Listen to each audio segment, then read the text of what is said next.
ഒരു ദിവസം എത്ര ഗ്രാം പ്രോട്ടീൻ ടേക്ക് ചെയ്യാം? ഇന്ന് സോഷ്യൽ മീഡിയ എല്ലാവർക്കും ഉള്ള സംശയമാണ് ഈ പ്രോട്ടീൻ കൂടുതൽ കഴിച്ചാൽ കിഡ്നി അടിച്ചു പോകുമോ എന്നുള്ളത്. എനിക്കും ഉണ്ടായിരുന്നു അങ്ങനെ ഒരു ഡൗട്ട്. അപ്പൊ നമുക്ക് ആ ഡൗട്ട് ഒന്ന് ക്ലിയർ ആക്കി കൊടുത്താലോ? അപ്പൊ നമുക്ക് ഒരു ദിവസം എത്ര ഗ്രാം പ്രോട്ടീൻ ടേക്ക് ചെയ്യാം? ഇപ്പൊ ശരാശരി ഒരു പേഴ്സൺ, ഒരു സാധാരണ ഒരു മനുഷ്യൻ, ഇപ്പോൾ വീട്ടു ജോലികളും വീട്ടു കാര്യങ്ങളും ചെയ്തുകൊണ്ടിരിക്കുന്ന ഒരു മനുഷ്യനാണെങ്കിൽ അദ്ദേഹത്തിന്റെ ബോഡി വെയിറ്റ് ഇൻറ്റു 1 ഗ്രാം ആണ് അദ്ദേഹം ഒരു ദിവസം ടേക്ക് ചെയ്യേണ്ട പ്രോട്ടീൻ്റെ അളവ്. അതായത് ഇപ്പം എനിക്ക് ഇപ്പോൾ എൻ്റെ ബോഡി വെയിറ്റ് 50 കിലോ ആണെങ്കിൽ 50 ഇൻറ്റു 1 ഗ്രാം, അതായത് ഞാൻ 50 ഗ്രാമാണ് ഒരു ദിവസം ടേക്ക് ചെയ്യേണ്ട പ്രോട്ടീൻ്റെ അളവ്. ഇനി അതല്ല, ആ ഒരു പേഴ്സൺ ഇപ്പോൾ ജിമ്മിലൊക്കെ പോയി വർക്കൗട്ട് ഒക്കെ ചെയ്യുന്ന ഒരു വ്യക്തിയാണ്.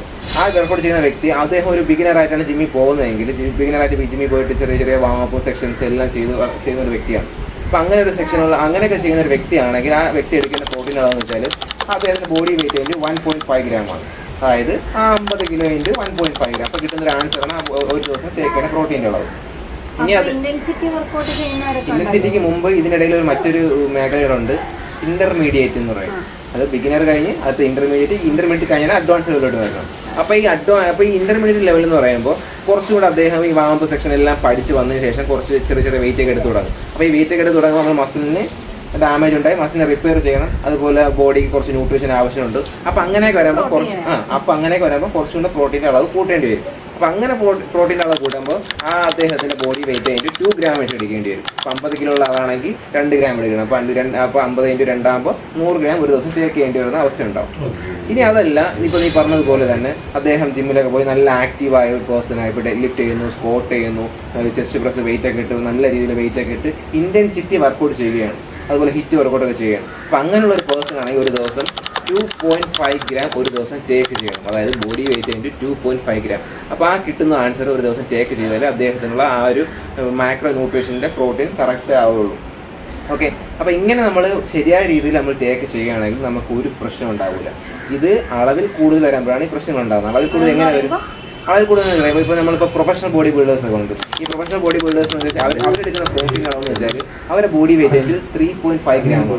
അത് ഒരിക്കലും നമ്മളെ കൊണ്ട് സാധാരണക്കാരെ കൊണ്ട് പറ്റത്തില്ല. സാധാരണക്കാരെന്ന് വെച്ചാൽ ഇപ്പോൾ ജിമ്മിലൊക്കെ പോകാത്ത ഒരു വ്യക്തിയാണെങ്കിൽ ഇപ്പോൾ 3.5 എന്ന് പറയുമ്പോൾ അദ്ദേഹത്തിൻ്റെ ബോഡി വെയിറ്റ് 3.5 എന്നുള്ള ഒരു വലിയൊരു ആൻസറാണ് വരുന്നത്. ഈ ഒരു വലിയ ആൻസർ എന്ന് പറയുമ്പോൾ അദ്ദേഹം ഒരു 3 ദിവസം ടേക്ക് ചെയ്യുന്ന പ്രോട്ടീൻ ആയിരിക്കും ഈ ബോഡി ബിൽഡേഴ്സ് ഒരു ദിവസം കൊണ്ട് ടേക്ക് ചെയ്യുന്നത്. അപ്പോൾ അത്രയും എക്സ്പെൻസ് ആണ്. ഈ പ്രോട്ടീൻ എന്ന് പറയുന്ന സാധനത്തിന് ഭയങ്കര എക്സ്പെൻസും ആണ്. അപ്പോൾ ഈ എക്സ്പെൻസ് ഉള്ള സാധനം നമുക്കൊണ്ട് സാധാരണക്കാരെ കൊണ്ട് പറ്റത്തുമില്ല. അപ്പോൾ അതുകൊണ്ട് ഒരിക്കലും നമ്മൾ ഈ പറയുന്ന നമ്മൾ നേരത്തെ പറഞ്ഞില്ലേ, അതായത് അളവിൽ കൂടുതൽ കഴിക്കാൻ കാഴ്ച കിഡ്നി അടിച്ചു. അപ്പോൾ ഈ അളവിൽ കൂടുതൽ എന്ന് പറയുന്നത് ഇതാണ് അളവിൽ കൂടുതൽ. അങ്ങനെ ഒരിക്കലും നമുക്ക് അളവിൽ കൂടുതൽ എടുക്കാൻ പറ്റത്തില്ല.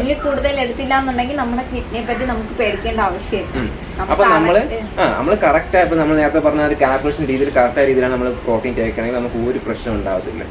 അതെല്ലാം നിങ്ങൾ കൂടുതൽ ഷുഗർ ആണ് ടേക്ക് ചെയ്യണമെങ്കിൽ, അതായത് നിങ്ങൾ കാർബോഹൈഡ്രേറ്റ് എന്ന് പറയുമ്പോൾ നമ്മൾ വിചാരിക്കുന്നത് വൈറ്റ് ഷുഗർ ആയിരിക്കും. ഉറപ്പായിട്ടും അല്ല. നമ്മള് ചപ്പാത്തി, ചോറ്, മരിച്ചീനി അങ്ങനെയുള്ള എന്ത് കഴിച്ചാലും അത് കാർബോഹൈഡ്രേറ്റ് ആണ്, ഗ്ലൂക്കോസും ഉണ്ട്. അതെ, നമ്മൾ സാധാരണ നമ്മൾ പറയും ചായയിൽ മധുരം വേണ്ട, കട്ടൻ ചായയിൽ മധുരം വേണ്ട, എന്നിട്ട് നമ്മൾ ചോറും കപ്പയും എല്ലാം ചെയ്യും.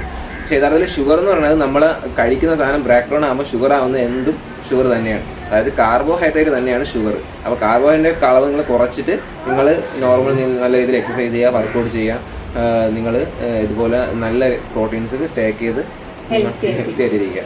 അപ്പോൾ ഇവിടെ ഈ ഒരു വീഡിയോ വൈൻഡ് അപ്പ് ചെയ്യാണ്. അപ്പോൾ നിങ്ങൾക്ക് ഈ വീഡിയോ ഇഷ്ടപ്പെടുകയാണെങ്കിൽ സബ്സ്ക്രൈബ് ചെയ്യണം, ലൈക്ക് ചെയ്യുക, നിങ്ങളുടെ അഭിപ്രായം കമന്റ് ചെയ്യുക. Okay, bye. അപ്പോൾ ഈ ഫേസ്ബുക്ക് ബട്ടൺ, ഈ ഫേസ്ബുക്കിൽ ഒന്ന് ഫോളോ ചെയ്ത് വയ്ക്കുക. Okay, by.